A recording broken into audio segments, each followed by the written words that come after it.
विष्णु लोहिया जिंदाबाद, भैया लोहिया जिंदाबाद, राम विष्णु लोहिया जिंदाबाद, जगदीशपुर विधानसभा क्षेत्र जिंदाबाद, लल्टन छाप जिंदाबाद।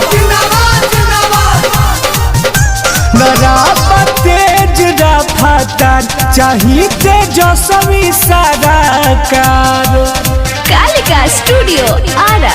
नराबा तेज रफ्तार चाहिए तेजस्वी सरकार, ललटेन लगे आई फिर दी जाए आशीर्वाद, ललटेन लगे आई फिर दी जाए आशीर्वाद।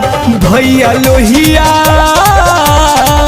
जगदीशपुर विधानसभा से विष्णु लोहिया जिंदाबाद, जगदीशपुर विधानसभा से भैया लोहिया जिंदाबाद, लालू रमणी जिंदाबाद, तेज तेजस्वी जिंदाबाद, राम विष्णु सिंह लोहिया जिंदाबाद, लल्टन छाप जिंदाबाद, लालू रमणी जिंदाबाद।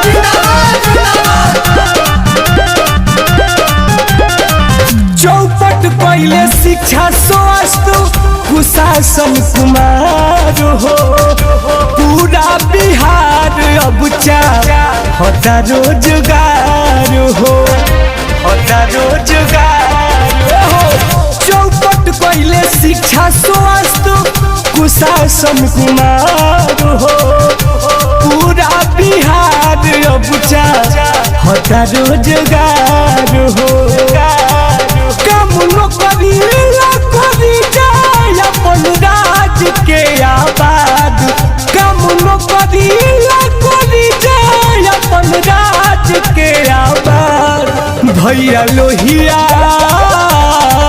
जगदीशपुर विधानसभा से विष्णु लोहिया जिंदाबाद, जगदीशपुर विधानसभा से भैया लोहिया जिंदाबाद, राम विष्णु सिंह लोहिया जिंदाबाद, जगदीशपुर की जनता जिंदाबाद, जगदीशपुर क्षेत्र जिंदाबाद, लल्टन छाप जिंदाबाद, लालू रमणी जिंदाबाद।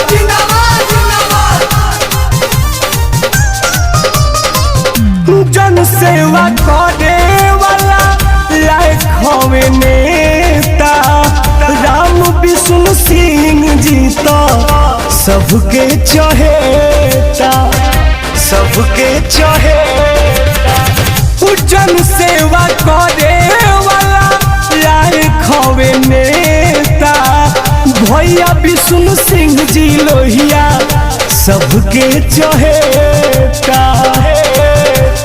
खाना जो सभी सीएम बनला के बाद, बजरंगी सुनल सीएम बनला के बाद। भैया लोहिया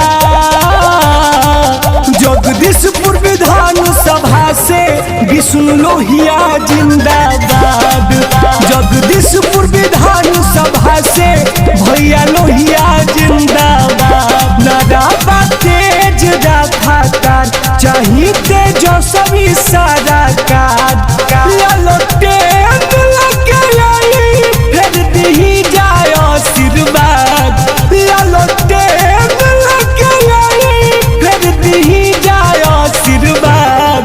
भैया लोहिया जगदीशपुर विधानसभा से विष्णु लोहिया जिंदाबाद।